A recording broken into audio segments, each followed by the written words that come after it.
Bonjour. Bonjour. Enchanté. Bam. Alors, que s'est-il passé donc?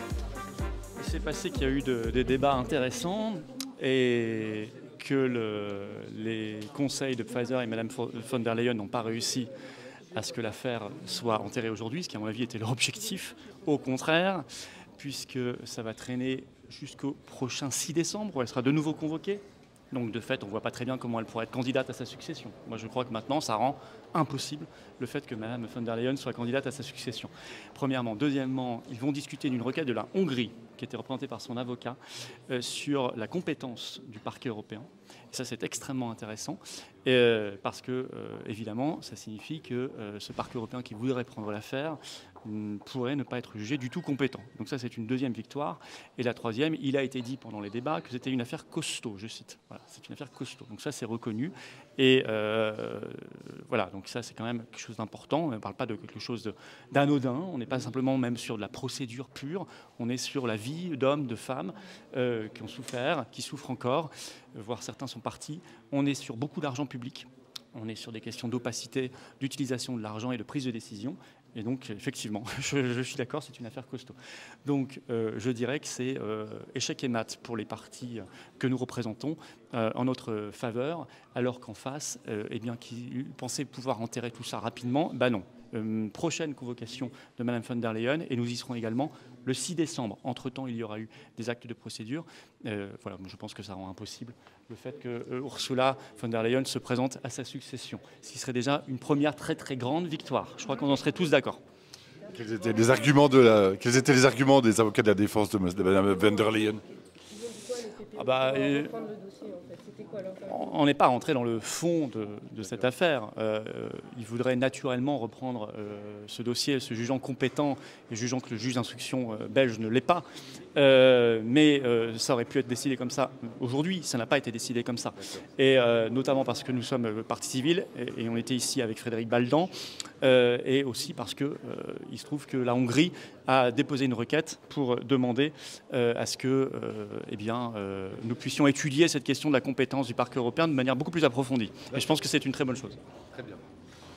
Et maintenant, est-ce que vous pensez que Mme von der Leyen va essayer d'agir autrement, va essayer de contourner pour pouvoir quand même se présenter? Elle ne peut pas. Elle ne peut pas. Ah non, mais là, le calendrier a été fixé, les arguments ont été donnés, elle ne peut pas. Est-ce que légalement, ça l'empêche de se présenter? Écoutez, ça c'est une question qu'il va falloir regarder. Légitimement, je pense que oui, mais même au-delà de ça, il y a normalement des règles à respecter relativement à l'honnêteté et l'apparence d'honnêteté des personnes qui se présentent à ce poste très important de président de la Commission européenne. Donc, à mon sens, elle ne peut pas se présenter. À mon sens, c'est pas possible. C'est pour ça d'ailleurs qu'ils voulaient accélérer l'affaire avant le 9 juin. C'était évident. C'était le but, avant les élections européennes. Ça, c'est foutu. C'est fichu. Qu'est-ce que vous pensez de l'omerta des médias mainstream qui ne sont pas du tout présents ici aujourd'hui? Ça ne m'étonne pas du tout. Et en particulier nos chers médias français, je ne sais pas où ils sont, mais on les cherche. Vous êtes là, bravo. Mais je n'ai pas vu certaines chaînes qu'on connaît.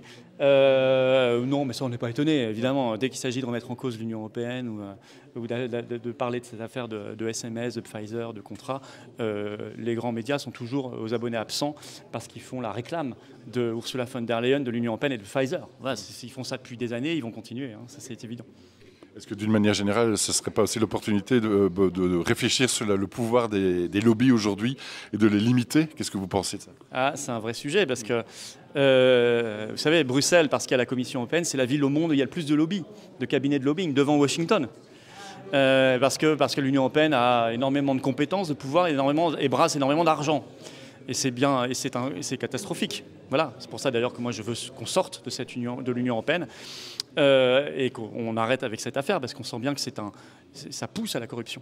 Quand vous avez beaucoup d'argent, beaucoup de pouvoir et de l'opacité, des gens qui sont ni élus ni responsables devant personne, c'est le cocktail magique. À la fin, ça donne corruption, possiblement. Donc, je veux dire, évidemment. Donc derrière, vous voyez une surreprésentation, un foisonnement des lobbies. C'est pas sain du tout, parce que ça veut dire que le peuple n'est pas souverain. Enfin, les peuples, le peuple belge, le peuple français, ils sont pas souverains, contrairement à ce qu'on nous dit. Ce sont ces cabinets de lobbying et ces gens qui décident à notre place. Et ça, c'est pas acceptable. Les avocats de Mme von der Leyen, ils sont payés par qui? Ah ça je sais pas, je suis pas rentré dans l'intimité de ce dossier. J'imagine par elle, non? Je sais pas. J'en sais rien, honnêtement j'en sais rien. Est-ce que c'est vraiment symbolique d'un pouvoir mondialiste qui serait mis en place pour le moment ou qui serait une menace pour les démocraties?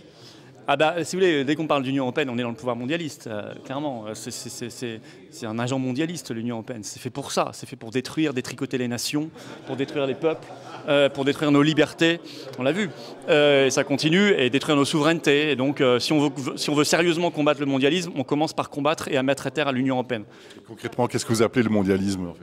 C'est un pouvoir oligarchique qui est au-dessus des peuples et qui décide en petit comité de ce que doit être l'avenir de nos pays. Voilà, et c'est ça le mondialisme. Et c'est une nouvelle vision de l'humanité où les peuples, les nations, les libertés n'existent plus.